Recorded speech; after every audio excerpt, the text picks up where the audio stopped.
ઘણા પોલીસ અધિકારીઓ મને ધ્યાન દોર્યું કે ચૈતરભાઈ અમારી ડ્યુટીનું કોઈ નક્કી નથી હતું, ક્યાં હોળી ક્યાં દિવાળી કોઈ નક્કી નથી રહેતી. અમને રાતે પણ સ્ટેન્ડ બાય કરી દેવામાં આવે, 24-48 કલાક ડ્યુટીની, ખાવાના ઠેકાણા, પીવાના ઠેકાણા, વીવીઆઈપી અને કોઈ પણ કાર્યક્રમની બંદોબસ્ત માટે એક દિવસ પહેલાં અમને ત્યાં સ્ટેન્ડ બાય કરી દેવામાં આવે છે. વિકાસ સહાય જે કીધું કે ભાઈ તમે માથા ભારે અસામાજિક તત્વોની યાદી બનાવો, આ લોકોએ તો વિપક્ષના લોકોની યાદી બનાવેલી છે, પત્રકારોની યાદી બનાવી છે અને એમને ત્યાં પેલા જીઈબી વાળાને બધાને એમને ત્યાં મોકલીને ડામવાની વાત છે. પણ જે ભારતીય જનતા પાર્ટીમાં ખાણ માફિયાઓ છે, માટી માફિયાઓ છે, અનાજ કૌભાંડીઓ છે, બુટલેગરો છે, ડ્રગ માફિયાઓ છે, એમની પણ યાદી બનાવવી જોઈએ. પોલીસ ડિપાર્ટમેન્ટમાં કયા કયા લોકોએ બેનામી સંપત્તિઓ વસાવી છે અને કાંથી વસાવી છે એવા લોકોની બી યાદી બનાવવી જોઈએ અને એમના પર બી કાર્યવાહી થવી જોઈએ. એ માંગ મેં કરી છે. આજે આખી સરકાર પોલીસનો ઉપયોગ કરીને ચાલે છે. ચૂંટણીઓમાં પોલીસનો ઉપયોગ થવા લાગ્યો. મદ નખાવવા માટે, દારૂ વેચવા માટે, પૈસા વેચવા માટે પોલીસની હાજરીમાં આ લોકો આજે કરી રહ્યા છે.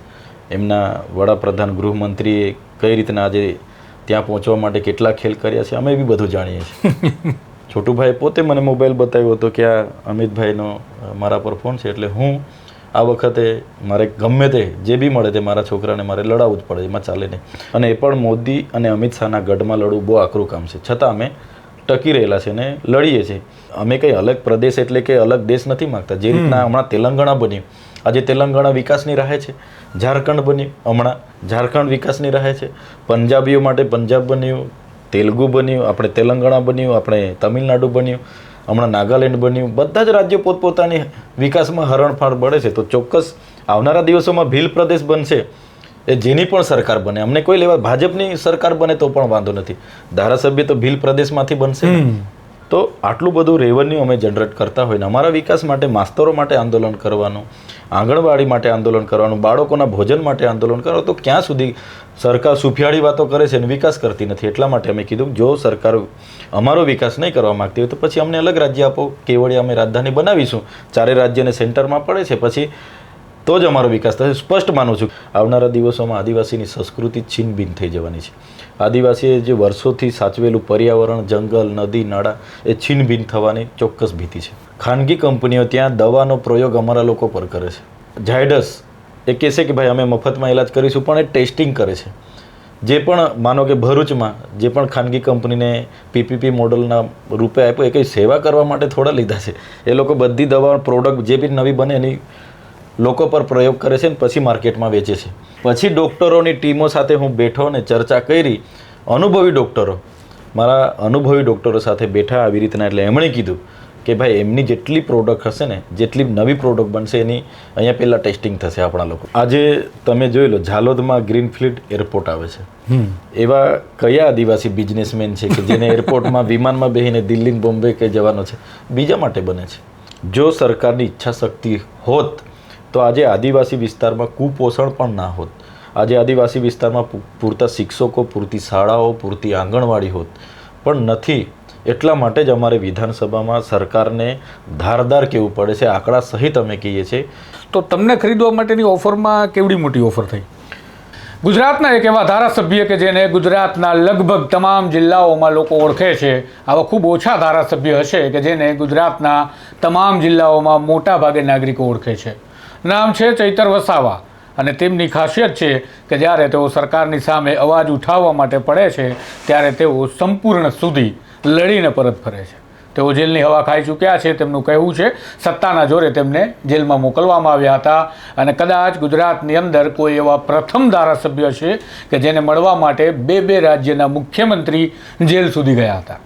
ચૈતર વસાવા એક એવા ધારાસભ્ય પણ છે કે જેમણે વિધાનસભાની અંદર પ્રથમ વખત પોલીસ માટે અવાજ ઉઠાવ્યો કે શું પોલીસના જવાનોએ 24 કલાક માત્ર વીઆઈપીઓના બંદોબસ્ત જ ભરતા રહેવાના અને પોતાના સ્વાસ્થ્ય ખરાબ કરતા રહેવાના? ત્યારે આપણે વાત કરીએ ધારાસભ્ય ચૈતર વસાવા સાથે. આદિવાસીઓની વાત કરવી છે, વંચિતોની વાત કરવી છે, તેમના વિસ્તારની વાત કરવી છે અને વિધાનસભામાં બેઠેલા વિપક્ષના એક ધારાસભ્યને કેવી મુશ્કેલી પડે તેની પણ વાત કરવી છે. નમસ્કાર ચૈતરભાઈ, સ્વાગત. નમસ્તે ચૈતરભાઈ. આમ તો આપણે ખાસ તો આ ઇન્ટરવ્યૂની અંદર ઇન્ફોર્મલ વાતો કરવી છે. હા, એટલા માટે શરૂઆતમાં હળવા મુદ્દા કરતાં તે જ મુદ્દાથી શરૂઆત કરી. બિલકુલ. કે આટલી આક્રમકતા ક્યાંથી લાવે છે ચૈતર વસાવા? તમે ગૃહમાં જોયું હશે વિપક્ષના અમુક ધારાસભ્ય અમારા જેવા લોકો જ તારાંકિત પ્રશ્નોથી લઈને પૂરક માગણીઓથી લઈને જે પણ રજૂઆતો કરવાની હોય તમે જોયું હશે પોસ્ટ મેટ્રિક શિષ્યવૃત્તિ બાબતે અમને સસ્પેન્ડ કરવા પડ્યા ત્યાં સુધી અમારો વિરોધ હતો. સાથે વિદ્યાર્થીઓને સાથે રાખીને વિધાનસભાનો ઘેરાવો કરવા માટે અમે ગયા. સાથે નર્મદાનું પાણી આદિવાસી વિસ્તારોને મળે એના માટે મેં લગભગ 2 કે 3 વાર વિધાનસભામાં સવાલો ઉઠાવ્યા. સાથે પોલીસની જે કામગીરી છે, જે પોલીસ ખોટી રીતે લોકોને હેરાન કરી રહી છે એના વિરુદ્ધમાં પણ અમે વિધાનસભામાં ઉતર્યા. આંગણવાડી કેન્દ્રો નથી આદિવાસી વિસ્તારોમાં, એના માટે પણ વિધાનસભામાં મેં સરકારને ઘેરવાનો પ્રયાસ કર્યો. આદિવાસી વિસ્તારોમાં કુપોષણ છે એ બાબતે પણ ઘેરવાનો પ્રયાસ કર્યો. નલ સે જલ બાબતે પણ ઘેરવાનો પ્રયાસ કર્યો. એટલે જે આદિવાસી વિસ્તારોમાં વિસ્થાપિતો છે, નર્મદા, કડાણા, ઉકાઈ, કરજણ, એ વિસ્થાપિતોને ન્યાય આપવામાં સરકારની નિષ્ફળતા બાબતે પણ મેં સરકારને ધ્યાન દોર્યું. તો આ તમામ બાબતોએ અમે એટલા માટે બોલીએ છીએ કેમ કે જે પ્રજાએ અમારા પર ભરોસો મૂકી મને વિધાનસભામાં નરેન્દ્રભાઈ મોદી અને ભારતીય જનતા પાર્ટીને એટલો બધો વેવ હતો, એની સામે મને વિધાનસભામાં 43,400થી પણ વધારે મત આપીને મને 4 પાર્ટીઓમાં મને વિજય બનાવ્યો. એવી રીતના લોકસભામાં પણ મને 5,22,000 મત મળ્યા. આખું પ્રશાસન અમારી સામે, વહીવટીતંત્ર અમારી સામે, એમના ભૂમાફિયાઓ, બુટલેગરો, બધા લોકો મારી સામે હતા. પોલીસ એટલી બધી અમને હેરાન કરે છતાં જીતવાનો અમારો ટાર્ગેટ હતો. જીતી તો નહીં શક્યા પણ 5,22,000 મત મેં મારી આટલી નાની ઉંમરમાં મેળવ્યા. એટલે લોકોના જે કંઈ પ્રશ્નો, લોકોની જે વેદના, એ વેદના ખરેખર અમે દિલથી લઈએ છીએ અને એમણે અમને પ્રતિનિધિત્વ કરવા માટે વિધાનસભા સુધી મોકલ્યા છે. જેટલી અમારી હેસિયત નથી એટલું લોકોએ અમને આપ્યું છે. એટલા માટે અમે બેધડક રીતે ખુલીને એમનું પ્રતિનિધિત્વ વિધાનસભામાં કરીએ છીએ. એમાં ક્યાંય ડરવાની બાબત આવતી નથી. અમે કોઈનું ખોટું કરતા નથી એટલે કોઈનાથી પણ ડરતા નથી. પણ ચૈતરભાઈ, તમે આટલા બધા પ્રયાસો નાગરિકો માટે, નાગરિકોના મુદ્દાની લડત માટે કર્યા છે, તો બધા એવું કહે છે કે કેટલાક કદાવર નેતાઓ કે જેને કદાચ 2-5 વિસ્તારોમાં કે 2-5 જિલ્લાઓમાં ઓળખતા હોય, પણ ચૈતર વસાવાનું નામ તો એટલું મોટું થયું કે ગુજરાતના બધા જિલ્લામાં ઓળખે છે. તો તમને ખરીદવાનો પ્રયાસ ક્યારેય સત્તાએ ના કર્યો? હું ગ્રાઉન્ડનો નેતા છું. મારું ફિલ્ડ મેં મારા ગ્રાઉન્ડ પરથી હું ચૂંટાઈને આવ્યો છું. લોકો જાણે છે ક્યાંય પણ અમે ગ્રાઉન્ડ પર લડતા હોઈએ છીએ તો અનેકવાર અમારું ઘર્ષણ પોલીસ સાથે થાય, વહીવટીતંત્ર સાથે થાય, પણ હું ક્યારેય ખોટું ચલાવતો નથી. ભલે હું વિપક્ષમાં છું, અમારા મુખ્યમંત્રી શ્રી હોય, તમામ મંત્રીશ્રી હોય, બધાની પાસે હું જામ છું. મારા લોકોને ક્યાં કામ મારા લોકોનું થાય, ક્યાં સમસ્યાનું નિરાકરણ આવે, એ બાબતને લઈને અમે અનેકવાર રજૂઆતો કરતા હોઈએ છીએ. તો આપે તો જોયું હશે મારો જે જેલ મારે જવું પડ્યું. મારી સાથે જે પણ દુશ્મનાવટ હશે, મારા પર પ્રેશર હતું કે તમે ભારતીય જનતા પાર્ટીમાં આવો અને અમારા મેન્ડેટ પર લોકસભા લડો. પણ જે મારી વિચારધારા અને જે લોકોએ મારા પર ભરોસો કર્યો એને હું તોડવા નહોતો માગતો. એટલે મેં સ્પષ્ટ ના પાડી હતી. પ્રદેશના મહત્ત્વના નેતાઓ સાથે આવી રીતના બેઠા હતા. ચા પાણી દરમિયાન એક નથી પણ 4 વાર એમના ઘરે બેસીને અમને બોલાવ્યા. ઘરે બેસીને એમણે દબાણપૂર્વક કીધું પણ નથી. પછી એમણે જે કીધું હતું કે અમે તમને જોઈ લઈશું, એટલે એ લોકોએ જોયા. મારા સહિત મારા ધર્મપત્ની, મારી બહેનો, મારા બનાવી, મારા પીએ બધાને જેલ કરવામાં આવી. પછી બી અમે નથી તૂટ્યા. કેમ કે જનતાનો જે ભરોસો હતો કે એમની જે પ્રતિનિધિત્વ કરવા માટે મને મોકલ્યા હતા, એટલા માટે અમે નથી ઝૂક્યા અને એમની સામે લડ્યા. આજે હારનો સામનો કરવો પડ્યો, પણ આજે ગુજરાતની જનતાએ જોયું કે ગમે એવી તાનાશાહી હશે, ચૈતરભાઈ લડશે. એટલા માટે જ લોકો ભરોસો કરે છે અને અમે લડીશું. આજે સરકાર એમની છે, સરપંચથી લઈને પાર્લામેન્ટ સુધી. એટલે અમને અનેક જગ્યાઓ અમારે બેઠવું પણ પડે છે. વિધાનસભાના ગૃહમાં પણ અમારી સંખ્યા ઓછી છે. એટલે આ લોકો ઘણીવાર હસી મજાક કરતા હોય, પણ અમે ગંભીરતાપૂર્વક વિધાનસભામાં પણ સરકાર અને મંત્રીઓનું ધ્યાન દોરીએ છીએ. અને જે મુદ્દા અમારે ઉઠાવવા જેવા હોય છે તે માન્ય સભાપતિ પર અમે સમય માગીને ઉઠાવીએ છીએ. અને અમે ક્યાંય તૂટતા નથી. અને ખરીદવાની વાત તો તમે જાણી હશે, કેટલી ઓફરો થતી જ હોય છે, એ ચાલુ જ પણ હોય છે. પણ અમારો સ્વભાવ એવો રહ્યો છે, અમે ક્યાંય કોઈને ખોટી અપેક્ષા પણ નથી આપતા અને જે હોય તે અમે મોડા પર કહી દઈએ છીએ. એટલે ઘણીવાર સત્ય કડવું પણ એ લોકોને લાગતું હોય, એટલે અમારા પર તે ઘણીવાર એવો ભાવ પણ એ લોકોનો હોય છે. પણ અમે એની ચિંતા નથી કરતા. અમે લોકોની જે અપેક્ષાઓ છે, લોકો જે અમને એમના અવાજ બનવા માટે મોકલેલા છે, ગરીબ હોય, આદિવાસી હોય, દલિત હોય, મહિલા હોય, યુવા હોય, કર્મચારી હોય, ખેડૂત હોય, બધા માટે અમે બોલીએ છીએ. પણ ચૈતરભાઈ, એક એવા ધારાસભ્ય હોય છે કે જેને પોતાના વિસ્તારની આજુબાજુમાં વધી 2-3 સીટમાં લોકો ઓળખતા હોય, એવાને પણ મોટી તગડી રકમ આપીને ખરીદવામાં આવે છે, એવા આક્ષેપ વિપક્ષ લગાવતું હોય છે. તો તમને તો ગુજરાતના મોટા એવા હિસ્સામાં ઓળખે છે અને ખબર નહીં, પરંતુ તમારો જે વેવ ક્રિએટ થયો એના કારણે આખા ગુજરાતના સમાચારોમાં, માધ્યમોમાં બધે તમે છવાયા, જે કારણ બન્યું કે ચૈતર વસાવા નામનો ધારાસભ્ય ગુજરાતમાં છે, લગભગ મોટા ભાગના હિસ્સાને ખબર છે. તો તમને ખરીદવા માટેની ઓફરમાં કેવડી મોટી ઓફર થઈ? એટલે તમે જાણો છો કે જે રીતના હું ધારાસભ્ય તરીકે ચૂંટાયો અને લોકોને સ્પર્શતા મુદ્દા મેં ગ્રાઉન્ડથી લઈને રોડથી લઈને સદન સુધી મેં ઉઠાવવાનો ચાલુ કરી અને સરકારે પણ એમને પણ અભિનંદન આપું છું. ઘણી મુદ્દે સરકારે પણ મને પોઝિટિવ રીતે, નાણામંત્રીશ્રી હોય, મુખ્યમંત્રીશ્રી હોય, મારા મુદ્દા ગંભીર હોય એમણે ધ્યાન પર લીધા છે અને ઘણા મુદ્દાનું સોલ્યુશન પણ એમણે લાવ્યા છે. તો ઘણીવાર એમના પક્ષ પાર્ટીના જે અમારા સાથી ધારાસભ્ય, શાસક પક્ષના ઘણા ધારાસભ્ય મિત્રો છે, મંત્રીઓ છે, અમને મોડે કહેતા હોય કે ચૈતરભાઈ તમે ખૂબ સારું કામ કરો છો, આદિવાસી સમાજને પ્રતિનિધિત્વ પૂરું પાડો છો, આવનારા દિવસોમાં લોકોના કામ માટે તમારી ઈચ્છા શક્તિ છે, અમે જોઈએ છીએ, ખૂબ સારું કામ કરો છો. તો તમે સામે ધારે ચાલવા કરતાં તમે જે વહેણ છે એ વહેણમાં જ આવતા રહો, તો એનાથી પણ સારા કામ થશે, એવું ઘણીવાર અમને કહેતા હોય છે. હવે ઓફરની વાત તો શું છે કે જાહેર મીડિયામાં હું નહીં, ફિગર અમારે એટલા માટે આપણી પાસેથી જાણવું છે. તમારા જેવા સાથી મિત્રોના થ્રુ અમે ત્યાં ગયા હોય છે અને ઘણા સાથી મિત્રોએ પણ અમને બેસીને સમજાવવા હોય છે. એટલે પણ તમે જાણી શકો છો, હું જ્યારે અરવલ્લીથી લઈને ડાંગ સુધીના વિસ્તારમાં હું જામ છું, મારા નામથી 2-5 હજાર લોકો ભેગા થતા હોય છે અને લોકોના જે પણ પ્રોજેક્ટો આવે, નેશનલ હાઈવે આવે કે જે પણ રજૂઆતો હોય, મારા પર ભરોસાથી એ લોકો કરતા હોય છે. તો એને ધ્યાને રાખીને ઘણા ધારાસભ્ય અને મંત્રી સરકારના આઈબી રિપોર્ટમાં પણ એમને ચિંતા છે કે આ ભાઈ ફરે છે, એ ચિંતાનો વિષય છે. આવનારા દિવસોમાં આદિવાસી લોકો એમનો સહકાર આપે છે, તો એમને આપણી સાથે લો. તો એ પ્રમાણેના ઘણા પદોની પણ ઓફરો હોય છે. પણ ચૈતરભાઈ, તમે આમ તો બીજા કોઈ ધારાસભ્ય બોલે કે ના બોલે, તમારા ઉપર એમને એટલા માટે, કારણ તમે બેબાક બોલવા માટે તો ઓળખાવ છો. ગુજરાતની જનતાની વચ્ચે કદાચ હું માનું છું કે લોકપ્રિય પણ તમે એટલે જ થયા કે તમે બિંદાસ રીતે બધી વાત રજૂ કરો છો. મારે ખાલી એ દર્શકોને જણાવવું છે કે એક ધારાસભ્યનો ફિગર શું હોય. હવે ધારાસભ્ય અંદાજે, એમ કે આપણે ભલે તમે નામ સાથે ના જણાવો, પણ અંદાજિત ફિગર કેટલો હોય? તમને તમારા ફિગરથી અમે બીજાનો ક્યાસ કાઢી શકીએ. હવે જે પણ ધારાસભ્ય કોઈ પણ માનો કે કોંગ્રેસ હોય કે આમ આદમી પાર્ટી હોય, એમાંથી જ્યારે શાસક પક્ષમાં જતા હોય, આ નવા વર્ષની જ વાત કરીએ, માનો ભૂપત ભૈયાણી ગયા, અર્જુનભાઈ મોઢવાણિયા ગયા, સીજે ચાવડા ગયા, તો આ સીજે ચાવડા હોય કે અર્જુનભાઈ, એમણે પણ પોતાની કોઈ કમિટમેન્ટ હશે એટલા માટે જ ગયા હોય. તો મારી જે તે સમયે મારી સાથે જે શીર્ષ નેતૃત્વ એમનું બેઠું હતું, એ મારા સાથી ધારાસભ્યની હાજરીમાં મારા મિત્રની ઘણા તમારા જેવા મિત્રો ત્યાં લઈ જતા હોય છે. એટલે મને માફ કરજો કે એમના નામ કે એ વસ્તુ હું જાહેર નથી કરી શકતો, પણ એક વ્યક્તિ પ્રમાણેની ત્યાં ઓફરો થતી હોય કે તમારું આ રીતનું થશે, તમે એકવાર આવી જાઓ એટલે આ રીતના તમને ગોઠવી દઈશું. એટલે જે તે ટાઈમે પણ એ રીતના મહત્ત્વના મોભીઓ દ્વારા જ મને બોલાવવામાં આવ્યા હતા.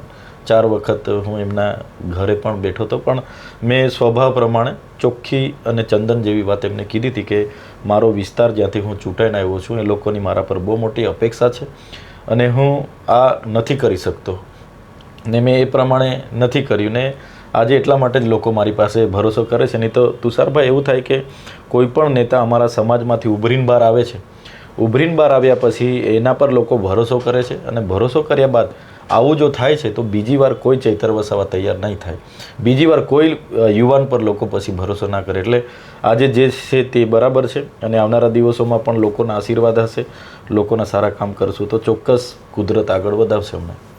એટલે ટૂંકમાં તમે મતદારો સાથે ગદ્દારી ના કરી, પક્ષપલટો ના કર્યો એટલે જેલમાં નાખ્યા, એ વાત કરી? બિલકુલ. મારું જે તે વખતે જેલનો સમય હતો, મને તો 5 દિવસના રિમાન્ડ પણ હતા.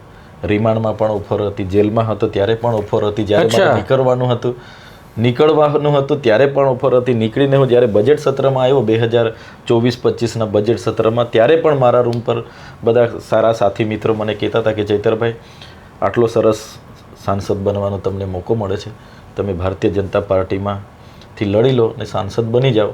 ભલે તમારા મુખ્યમંત્રીઓએ જાહેરાત કરી દીધી નેત્રંગમાં, એ ભૂલી જાઓ, તમને ચાન્સ મળે છે જીતીને દિલ્હી પહોંચી જાઓ. છતાં આપણે જે મારું સ્વભાવ છે ત્યારે જો તમે તમારું જે સ્વમાન છે એ જ પ્રકારનું મારું સ્વમાન મને એની પરવાનગી નથી આપતું. એટલે મેં સ્વાભાવિકપણે તે વખતે પણ ના કીધું હતું. બાદમાં મનસુખભાઈનું નામ ડિક્લેર થયેલું. મારા પર ઘણી વખત લાસ્ટ સુધી પ્રેશર હતું. મારી સ્વાભિમાન યાત્રા ચાલતી હતી ત્યાં સુધી મને કીધું કે તમે બધું મૂકીને આવી જાઓ, જવાનું છે, 2 જોડી કપડાં લઈ લો અને તમને એલાઉન્સ કરાવી દે. પણ પછી બી મેં મારું સ્વમાને મને ના પાડી હતી, એટલે હું નથી ગયો.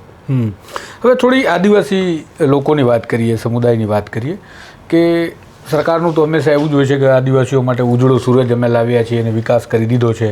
તો સ્ટેચ્યુ ઓફ યુનિટી આપ્યા, નેશનલ હાઈવે આપ્યા, રોડની કનેક્ટિવિટીઝ આપી, એ વિસ્તારોની અંદર ઘણા બધા પર્યટન સ્થળોનો વિકાસ કર્યો. આ બધું કર્યું છે, તો હવે આદિવાસીઓને કેમ નથી દેખાતો વિકાસ થતો? તો તકલીફ શું છે? શા માટે તમે બોલો છો? જે સરકાર ચિત્ર રજૂ કરે છે એ સુફિયાળી વાતો છે. પહેલાં તો તમે આદિવાસી વિસ્તાર કદાચ જોયો હોય, હું કાયમ ફરું છું, ત્યારે આપણને દુઃખ થાય. એક બાજુ સરકાર આઝાદીનો અમૃત મહોત્સવ મનાવતી હોય, આઝાદીના 75 વર્ષ થયા, એની પાછળ કરોડો રૂપિયા બ્રાન્ડિંગ માટે વપરાતા હોય કે ભાઈ આદિવાસીઓ માટે અમે આ કર્યું, ફલાણું કર્યું, ઢીકણું કર્યું. સ્ટેચ્યુ ઓફ યુનિટી આવી ગઈ, તો સ્ટેચ્યુ ઓફ યુનિટીમાં 3000 કરોડનો ખર્ચો થયો. એ પૈસાની બાજુમાં પાસે સફારી પાર્ક છે, ચિલ્ડ્રન પાર્ક છે, ન્યુટ્રિશન પાર્ક છે, ભલભલા પાર્ક આવ્યા, કરોડો, 200, 300 કરોડના. એ પણ આખા ટ્રાઇબલ બજેટમાંથી બનાવવામાં આવ્યા છે. અને એ બન્યા બાદ એ ₹1 ટોકનમાં લાગતા વળગતાઓની એજન્સીને આજે આપી દે. સફારી પાર્કનો ખર્ચો લગભગ મારી શુદ્ધ જાણકારી મુજબ 250 થી 300 કરોડ રૂપિયા થયો અને રિલાયન્સને ₹1 ટોકન પર આપી દીધું. શ્રેષ્ઠ ભારત ₹1 ટોકન પર આપી દીધું. એટલે બધા પ્રોજેક્ટો જનતાના ટેક્સના પૈસે બનાવવામાં આવ્યા અને આપી દીધા. એટલે એમાં કોઈ આદિવાસીનો વિકાસ થયો નથી. તમે આજે નર્મદાનું પાણી કચ્છ સુધી જતું હોય અને મારો પોતાનો જિલ્લો નર્મદામાં, મારું ડેડિયાપાડામાં એ પાણી મને ના મળતું હોય, તો આ વરવી વાસ્તવિક છે. આજે તુરખેડાની એક મહિલા જે નર્મદા વિસ્થાપિત છે, એને ડિલિવરીનો દુખાવો થાય છે. ગામના યુવાનોને, વડીલો એને ઝોલીમાં રસ્તો ન હોવાના કારણે 108 પણ પહોંચતી નથી, તો ઝોલીમાં લઈને નીકળે છે. લગભગ 3 કિલોમીટર ચાલે છે ને દુખાવાથી પીડાઈને મહિલા મૃત્યુ પામે છે. નાનું બાળક જન્મ આપીને મૃત્યુ થઈ જાય. જે જિલ્લામાં સ્ટેચ્યુ ઓફ યુનિટી છે વિશ્વની સૌથી ઊંચી, એ જિલ્લાના ચાપટ ગામમાં એક મહિલા હમણાં 2 મહિના પહેલાંની હોય, એને પણ પીડા ઉપડે છે. એ જતા રસ્તે બાળકને જન્મ આપે છે, મહિલા બચી જાય છે અને બાળક મૃત્યુ પામે છે. એટલે એ જ વરવી વાસ્તવિકતા છે. અમે ત્યાં નર્મદાનું, ઉકાઈનું, કરજણનું પાણી જોઈએ છે પણ અમને મળતું નથી. એટલે કહેવાનો મતલબ મોટા નેશનલ હાઈવે, સરકારી આવાસો, મોટા પ્રોજેક્ટો, સ્ટેચ્યુ ઓફ યુનિટી, મોટા ડેમ, મોટા થર્મલ પાવર, બધું આદિવાસી વિસ્તારોમાં બનાવવામાં આવ્યું છે. અમે ના નથી કહેતા, પણ એનાથી આદિવાસીનો વિકાસ થયો નથી. તમે મને બતાવો, નર્મદા પરિયોજનામાં વિસ્થાપિતો આજે પણ આંદોલન કરે છે કે અસરગ્રસ્તો ધરણા ઉપવાસ કરે છે, એમની માંગો હજુ પૂરી નથી થઈ. આજે સ્ટેચ્યુ ઓફ યુનિટીના 6 ગામોને વિસ્થાપિત કરો, એ રીતના કાકરાપાર હોય, ઉકાઈ હોય, કરજણ હોય, પાનમ હોય, કડાણા હોય, બધા વિસ્થાપિતોને જે સરકારે વચનો આપ્યા હતા એ જરા બી નથી થયા. એક કુટુંબમાંથી એક વ્યક્તિને કાયમી નોકરી આપવાની વાત હતી, પિયતવાળી જમીન સામે જમીન આપવાની વાત હતી, મફત વીજળી આપવાની વાત હતી, ક્યાંય નથી થયું. એટલે કહેવાનો મતલબ કે જો સરકારની ઈચ્છા શક્તિ હોત તો આજે આદિવાસી વિસ્તારમાં કુપોષણ પણ ના હોત.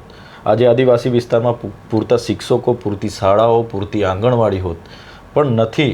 એટલા માટે જ અમારે વિધાનસભામાં સરકારને ધારદાર કહેવું પડે છે. આંકડા સહિત અમે કહીએ છીએ કે જે ગુજરાત મોડલની પૂરા દેશમાં વાહવાહી થાય છે, જે ગુજરાત મોડલ થકી પૂરા દેશની સરકાર બનતી હોય, એ ગુજરાતનો એક વર્ગ એટલે કે આદિવાસી વર્ગ, જે અનાદિકાળથી વસનારો છે, જેનો સ્વભાવ એકદમ પ્રકૃતિપૂંજક, પ્રકૃતિ મૂલ્ય સાથે ને પોતાનું જીવન ધોરણ એકદમ ઓછી વસ્તુમાં પૂરું પાડનારો હોવા છતાં આજે દિવાળી બાદ એને બિસ્તરા પોટલા માટે શહેરોમાં જવું પડે. નહીં, પણ આ એવું કહી શકાય કે સરકાર જે ત્યાં વિકાસ કરી રહી છે આદિવાસીઓને મૂળથી દૂર કરી રહી છે. ખરેખર આદિવાસીઓને આવા વિકાસની જરૂર છે? સ્ટેચ્યુ ઓફ યુનિટી છે કે પછી ત્યાં ફરવાના, તમે કીધું ન્યુટ્રિશનલ પાર્ક ને, પેલા પાર્ક ને, કોલોનીઝ ને, આ બધી જરૂર છે આદિવાસીઓને? આજે તમે જોઈ લો, ઝાલોદમાં ગ્રીનફિલ્ડ એરપોર્ટ આવે છે. એવા કયા આદિવાસી બિઝનેસમેન છે કે જેને એરપોર્ટમાં વિમાનમાં બેસીને દિલ્હી, બોમ્બે કે જવાનો છે? બીજા માટે બને છે. સ્ટેચ્યુ ઓફ યુનિટી તો બીજા માટે બને છે. મારે ત્યાં માલ સામોટમાં હમણાં 400 કરોડનો પ્રોજેક્ટ મંજૂર થયો, મુકેશભાઈ પટેલ એનું ખાતમુહૂર્ત કરવા આવ્યા હતા. તો એ VIP હોટલોમાં અમારો વ્યક્તિ થોડો રાત્રિ રોકાણ કરવાનો છે, એને શું રોજગારી થોડી મળવાની છે? એ તો બહારથી લોકો આવીને બધું કરવાના છે. એટલે કહેવાનો મતલબ જે પ્રકૃતિની જગ્યાઓ છે અમારા વિસ્તારમાં, જળ છે, જમીન છે, જંગલ છે, નેચરલી આખું છે, હવે બહારના લોકોને ત્યાં લાવવાનો આખું કારસો છે. એરપોર્ટ આવે છે એટલે બહારના લોકો એનો ઉપયોગ કરશે.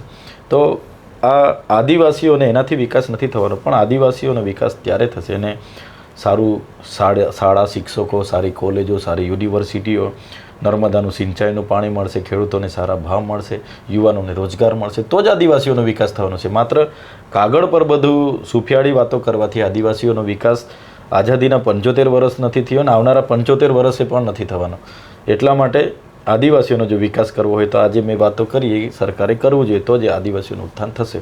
પણ તમે જે આ રિલાયન્સની વાત કરી કે એક પાર્ક બનાવીને એમને 1 રૂપિયાના ટોકનમાં આપી દેવામાં આવ્યું, એજન્સીઓના બધું જ ફાળવી દેવામાં આવે છે, તો આ બધી તો જાયજન્ટિક કંપનીઝ છે કે જે કોર્પોરેટ્સને તો વિપક્ષી દળો ત્યાં સુધી કહે છે કે આખા દેશને ઓપરેટ એ લોકો કરે છે.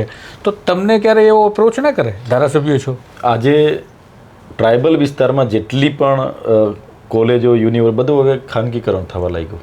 તમે વિચારો, દાહોદની સરકારી હોસ્પિટલ ઝાયડસને આપી દેવામાં આવી, વ્યારાનું બીજી એક કંપનીને આપવાના જઈ રહ્યા છે, ભરૂચની 1 રૂપિયાના ટોકન પર આપી દીધી. હવે ત્યાં 2-3 બીમારીઓ બાદ કરતાં બધી બીમારીઓનો ચાર્જ લેવામાં આવે છે. જો પીપીપી મોડલથી વિકસિત કરવું હોય તો ટ્રાઇબલની બધી હોસ્પિટલ આપવાની શું જરૂર છે? જે સરકારી છે જ રહેવા દો ને. તમારે જો પીપીપી મોડલથી સેવા જ કરવી હોય તો તમે બી જગ્યાએ કરો. ખાનગી કંપનીઓ ત્યાં દવાનો પ્રયોગ અમારા લોકો પર કરે છે. કેવી રીતે? ઝાયડસ એ કહેશે કે ભાઈ અમે મફતમાં ઇલાજ કરીશું, પણ એ ટેસ્ટિંગ કરે છે. જે પણ માનો કે ભરૂચમાં જે પણ ખાનગી કંપનીને પીપીપી મોડલના રૂપે આપ્યો, એ કંઈ સેવા કરવા માટે થોડા લીધા છે. એ લોકો બધી દવા પ્રોડક્ટ જે બી નવી બને એની લોકો પર પ્રયોગ કરે છે ને પછી માર્કેટમાં વેચે છે. તો એના માટે જ આ ખાનગી કંપનીઓને આપવામાં આવે. એવી રીતના તમે આ પ્રોજેક્ટોની વાત કરી, એવી રીતના તમે નકલી કચેરીઓ પકડાઈ, કોન્ટ્રાક્ટરો કોણ હતા? બહારના હતા. આદિવાસીઓને એટલું બધું ગ્રાન્ટ આવે. અમારે ત્યાં અનાજનો હમણાં એક contract Arihant Agro Sales Construction જેનું છે ને, છોટાઉદેપુર, નર્મદા, ભરૂચ, વલસાડમાં અનાજ પૂરું પાડવાનો કોન્ટ્રાક્ટ. એ ભાઈ આ જુલાઈ મહિનામાં કેટલા ટન અનાજનું કૌભાંડમાં પકડાયો. તો જે પત્રકારે એનું છાપ્યું એ પત્રકાર આજે જેલમાં છે. અચ્છા. હા, અને હું ગુજરાત તક કે આજ તકનો પત્રકાર હતો, એ આજે જેલમાં છે. તો કહેવાનો મતલબ, એ વ્યક્તિને બ્લેકલિસ્ટ કરવાની જગ્યાએ પોલીસે FIR કરી, એના નાના માણસોને જેલમાં નાખ્યા અને બચી ગયો. નકલી કચેરીમાં બી એમ જ થાય. પણ હાલો, નકલી કચેરીને આ બધું તો જે બૂચ મારવાની વાત છે એ તો સમજ્યા, પણ મને એક ઇન્ટરેસ્ટ એ છે કે તમે જે દવાના પ્રયોગવાળી વાત કરી જે કંપનીઓ કરે છે, તે આદિવાસી વિસ્તારોમાં જ કેમ કરે છે? અને બીજું કે એ થોડું ડિટેલમાં સમજાવો કે કઈ રીતે આ બધી કંપનીઝ છે એ ઉપયોગ કરે છે લોકોના સ્વાસ્થ્ય સાથે. સૌપ્રથમ તો શરૂઆતથી કરીએ. માનો કે દાહોદ ઝાયડસને આપવામાં આવી, ભરૂચ એ પરફેક્ટ મને નથી ખબર, કોઈ કંપનીને આપવામાં.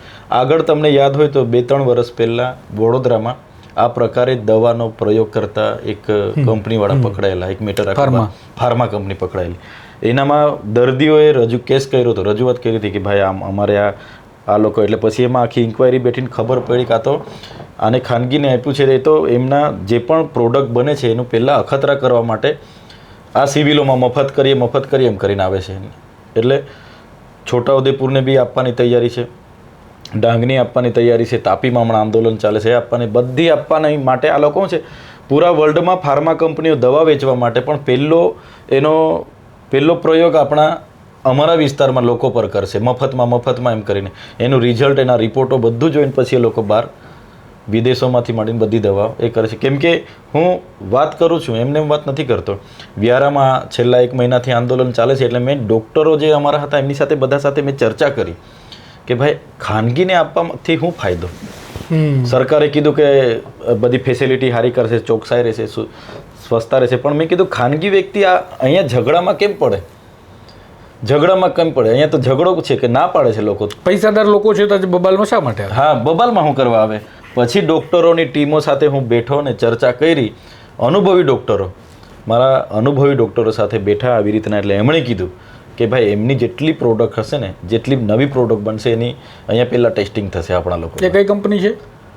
એ હજુ મને આરોગ્ય મંત્રી હમણાં 3 દિવસ પહેલાં આનંદભાઈના પ્રશ્નમાં જવાબ આપ્યો છે. આખું નામ જોગ છે, એકચ્યુઅલી મને યાદ નથી, પણ આ પ્રકારે ટેસ્ટિંગ માટે આ લોકો ખાનગીને આપે છે. પછી એ કંપની પૂરા દેશમાં એ પ્રોડક્ટો એમનો શેરિંગ કરે, વેચે. અચ્છા, હવે આ બધી કંપનીઝનું જે આદિવાસી, તમને એવું લાગે છે કે ક્યાંય ઉદ્યોગપતિઓનું ધ્યાન હવે આદિવાસી વિસ્તારો પર છે? કારણ કે બહાર તો હવે કે જમીન વધી નથી. ગુજરાત સરકારે ખૂબ જમીનો આપી છે ઉદ્યોગોને, ખૂબ જમીનો વાઇબ્રન્ટ ગુજરાતના MOUs માટે આપી છે, ક્યારેક રિન્યુએબલ એનર્જીના નામે આપી છે. તો હવે માત્ર જે જંગલ વિસ્તાર છે એ બચ્યો છે અને ત્યાં કોર્પોરેટ્સના આટાફેરા વધારે મને દેખાય છે. તો તમારું શું માનવું આ બાબતે? સીધી ને સરળ બાબત, હું જે વિસ્તારનો ધારાસભ્ય બન્યો છું, મારે ત્યાં એક માલસામોટ કરીને ગામ છે જ્યાં મુકેશભાઈ પટેલ ખાતમુહૂર્ત કરવા માટે આવ્યા હતા. હવે તે ગામમાં અમારી આ પૂરી વસ્તી છે. તો આ લોકોએ વિદેશ મંત્રી જયશંકર શ્રી 2 થી 3 વાર આવી ગયા, હમણાં પણ આવવાના છે. તો વિદેશ મંત્રી ત્યાં શું કરવા આવે છે? હું તો ધારાસભ્ય, મને કોઈ જાણ નથી કરતો, પણ મેં પછી પૂછ્યું કે ભાઈ વિદેશ મંત્રી શું કરવા આવ્યો? તો જ્યારે મુકેશભાઈ પટેલ ખાતમુહૂર્ત કરવા આવ્યા ત્યારે ખબર પડી કે અહીંયા 400 કરોડનો પ્રોજેક્ટ નાખવાના. સાથે સાથે મેં માહિતી લીધી કે ભાઈ શું આયોજન છે તમારે? તો 303 એકર જમીનમાં હાઉસિંગ સોસાયટી બનાવવાના. એ હાઉસિંગ સોસાયટીની મેં માહિતી માંગી તો બધા બિલ્ડરો, બોમ્બે, સુરત, અમદાવાદ, બરોડા, હીરા ઉદ્યોગના બિલ્ડરોએ આખી જમીન હમણાં લઈ લીધી. કહેવાનો મતલબ કે હવે સિટીઓમાંથી પ્રકૃતિ સાથે રહેવા માટે એ લોકો આકર્ષાશે અને એ લોકોના વ્યવસ્થા માટે આ નવા નવા પ્રોજેક્ટો, હાઈવે ને આ બધું ડેવલપ થઈ રહ્યું છે. એનાથી આદિવાસીઓને કોઈ ફાયદો થવાનો નથી, પણ નુકસાન એટલું થશે, આવનારા દિવસોમાં આદિવાસીની સંસ્કૃતિ છીનભીન થઈ જવાની છે. આદિવાસીએ જે વર્ષોથી સાચવેલું પર્યાવરણ, જંગલ, નદી, નાળા એ છીનભીન થવાની ચોક્કસ ભીતિ છે. પણ તમે આ બધી વાતો કરો છો ત્યારે વચ્ચે એક તમારો મુદ્દો યાદ આવે કે ભીલ પ્રદેશની માંગણી. હા, અને લોકોને શું આવે છે, ઘણા લોકોને, કે ભીલ પ્રદેશ ક્યારે બનવું એ શક્ય જ નથી, કારણ કે એક રાજ્ય નવાની માંગણી કરવી, અને કદાચ એના કારણે જ આ બધા બેફામ રીતે ઇન્વેસ્ટરો ઇન્વેસ્ટ પણ કરતા હશે, બધાને ભરોસો હશે. મને પણ લાગે છે કે એક નવા રાજ્યની માંગણી કરો અને સફળતા સુધી લઈ જવું ખૂબ મુશ્કેલ કામ છે, કારણ કે આપણે ગુજરાત મહારાષ્ટ્રમાંથી અલગ જ્યારે માંગ્યું એ આંદોલનોને પણ આપણે જોવા પડે. એવો જુવાડ ક્યાંય છે નહીં. ભીલ પ્રદેશ એ અંગ્રેજો જ્યારથી હતા, ભૂતકાળથી ભીલ પ્રદેશ હતો. તમે આજે પણ ભીલ પ્રદેશનું આખું બંધારણ સહિત એની બોલી હાથે આખું પુસ્તકથી માંડીને બધું જ તમને મળી જશે, એનો નકશોથી માંડીને બધું, એનો વિસ્તારથી માંડીને બધું. પણ જેવો દેશ આઝાદ થયો, જેવા સરદાર પટેલ સાહેબે બધા રજવાડાનું વિલીનીકરણ કર્યું, એવી રીતના આદિવાસીનો ભીલ પ્રદેશ હતો, ભીલ કન્ટ્રી, એનું પણ વિભાજન થયું. મહારાષ્ટ્રમાં પહેલાં જ મહારાષ્ટ્રમાં હતું, પછી જેવું મહારાષ્ટ્ર અને ગુજરાત અને રાજસ્થાન અને મધ્યપ્રદેશમાં વિભાજિત થયું. જેમ કે આજે અંબાજીથી ઉમરગામનો આપણો બેલ છે, એવી રીતના રાજસ્થાનનો પણ ઉદયપુરથી લઈને બાંસવાડા, સિરોહી સુધીનો આખો બેલ્ટ છે. એવી રીતના મધ્યપ્રદેશમાં પણ અલીરાજપુરથી લઈને પાલ સુધી આખો બેલ્ટ છે. એવું મહારાષ્ટ્રનો નાસિકથી લઈને પાલઘરથી લઈને નંદુરબાર સુધીનો આખો બેલ્ટ. આજે પણ અમે લોકો ચારે રાજ્યોમાં એકબીજા સાથે અમારો પહેરવેશ, અમારી બોલી, ભાષા, અમારા રીત રિવાજોના આજે પણ અમારા રોટી બેટીના વ્યવહારો છે.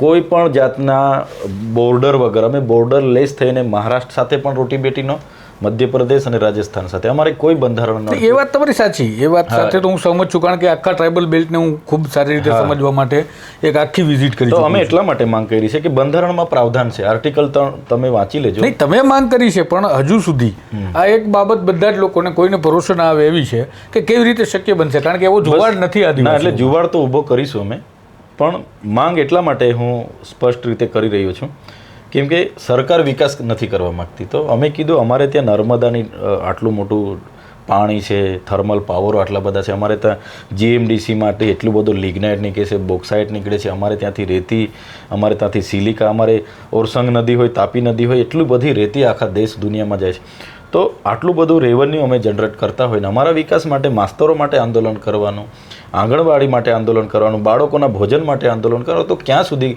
સરકાર સુફિયાળી વાતો કરે છે અને વિકાસ કરતી નથી. એટલા માટે અમે કીધું જો સરકાર અમારો વિકાસ નહીં કરવા માગતી હોય તો પછી અમને અલગ રાજ્ય આપો, કેવડિયા અમે રાજધાની બનાવીશું, ચારે રાજ્યને સેન્ટરમાં પડે છે, પછી તો જ અમારો વિકાસ થશે. સ્પષ્ટ માનું છું. કેમ?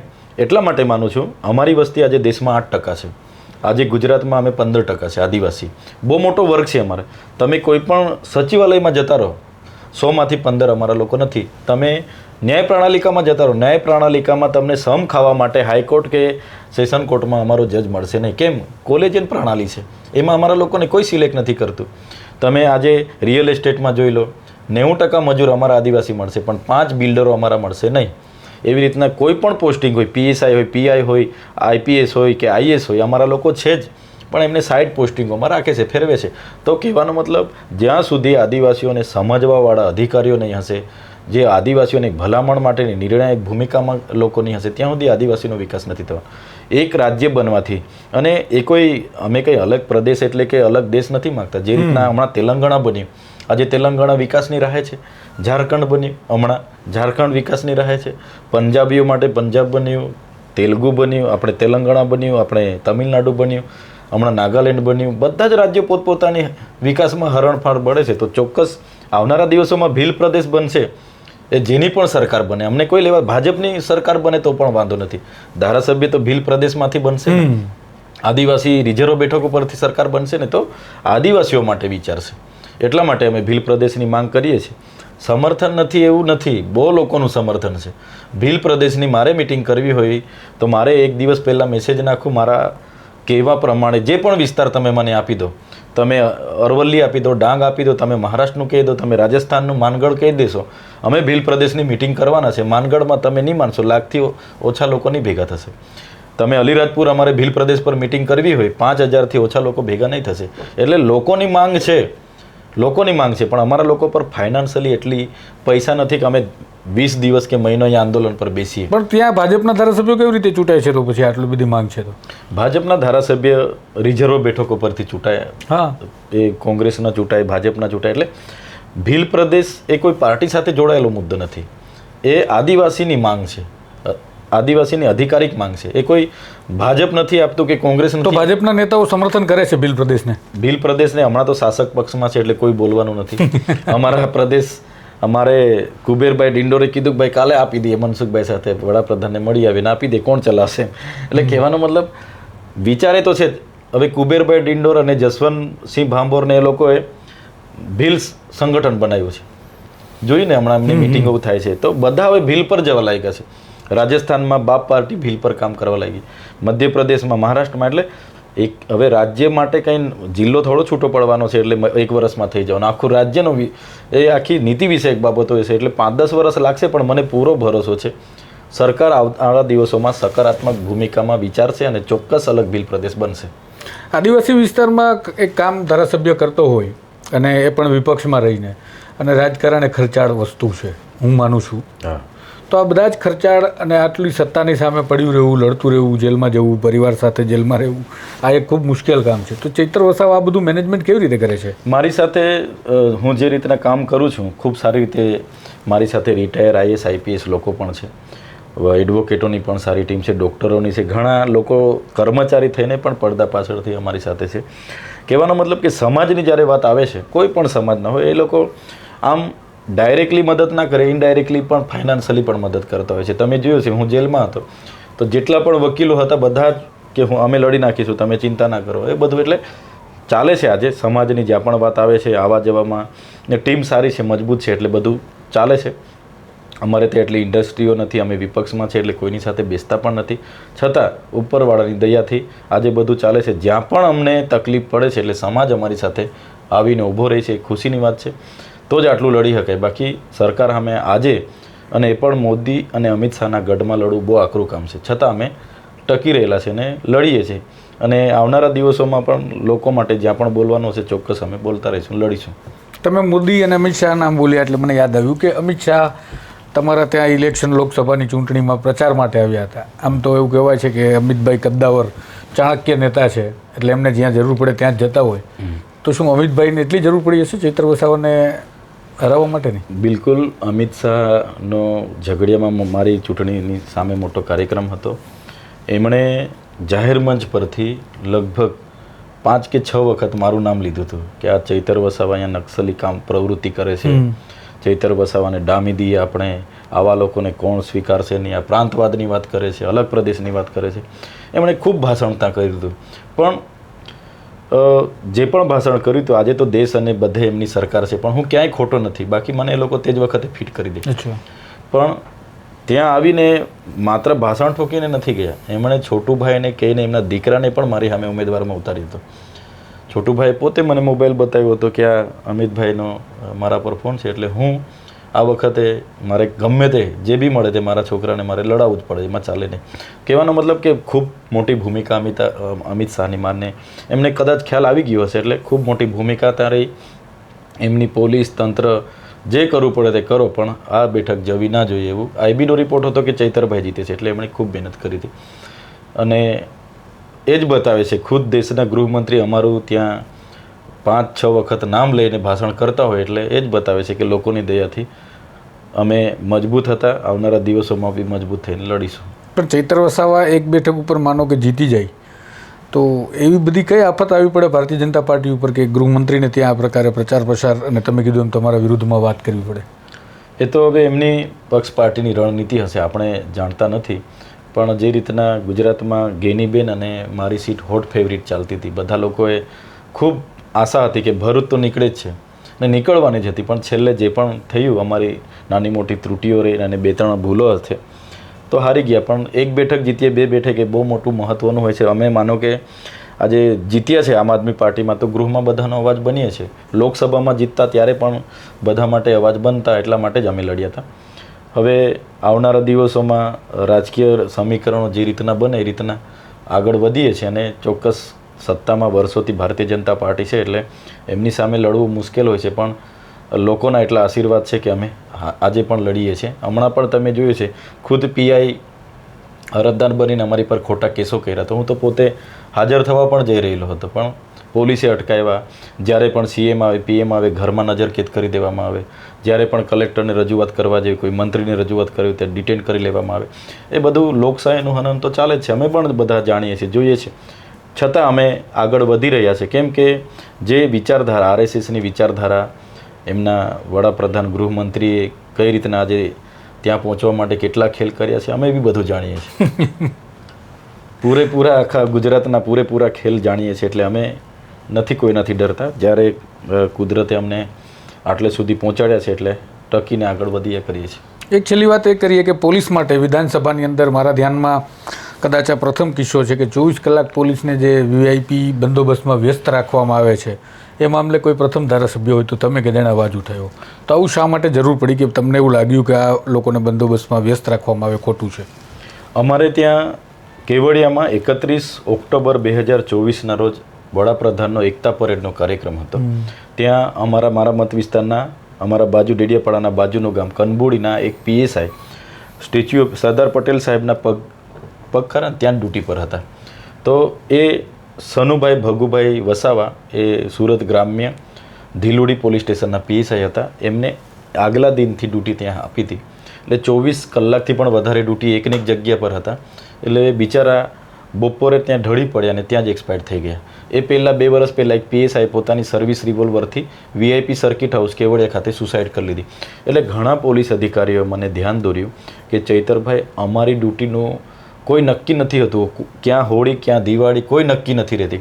અમને રાતે પણ સ્ટેન્ડ બાય કરી દેવામાં આવે. 48 કલાક ડ્યુટીની, ખાવાના ઠેકાણા, પીવાના ઠેકાણા, વીવીઆઈપી અને કોઈ પણ કાર્યક્રમની બંદોબસ્ત માટે એક દિવસ પહેલાં અમને ત્યાં સ્ટેન્ડ બાય કરી દેવામાં આવે છે. એટલે સ્વાભાવિકપણે મને લાગ્યું કે એમની રજૂઆત બરાબર છે. મહિલાઓની તો તમે વિચારી ના શકો, કોઈ મહિલાની નાનું બાળક હોય, ઘરે જમવાનું બનાવે, જે કઈ રીતના શકે. તો મેં ગૃહમંત્રી અને રાજ્ય સરકારને માંગ કરી છે કે પોલીસના પણ કામના કલાકો નક્કી કરવામાં આવે, કાં તો 8 કલાક, 10 કલાક કે 12 કલાક. તો એ લોકો શું છે, એ લોકો કામ પણ સારું કરશે અને એમને પણ એવું થશે કે ના, અમારી પોતાની ફેમિલી પણ હચવાશે અને આવા જે તણાવભર્યા બનાવો બને છે અટકી જશે. એના માટે જ મેં કલાકો નક્કી થાય એવી માંગ કરી હતી. એનાથી ઘણા પોલીસ કર્મીઓ, ઘણી મહિલા પોલીસ કર્મીઓને રાહત થઈ જશે. બીજું કે બીજી તમે વિધાનસભામાં તમે જોયું છે, મેં ખુલીને કીધું, પોલીસ 2 પ્રકારની હોય છે. એક નિષ્ઠાવાન અને પોતાની જવાબદારી સાથે મહેનતથી કામ કરે છે, ઈમાનદારીથી, ને બીજી પોલીસ એને તાત્કાલિક કરોડોપતિ બનવાનું છે, મિલકતો વસાવવાની છે. એટલે 2 નંબરના ધંધામાં એ જ પ્રકારે રચ્યા પચ્યા હોય છે. એને જમીન માફિયા સાથે, બુટલેગરો સાથે, ડ્રગ્સ માફિયા સાથે, બધા સાથે સંબંધો છે. અને જમીનોના પણ 2 ઝઘડા હોય એટલે બેસીને પોલીસ એનું નિરાકરણ લાવે કે ભાઈ આ મેટર હું પતાવી આપીશ, પણ મને આટલા તમારે આપવાના. જમીનોના મેટરોમાં હવે પોલીસ પડવા લાગી છે. એટલે એ પણ મેં રજૂઆત કરી કે આવા લોકોની યાદી બનાવો. માત્ર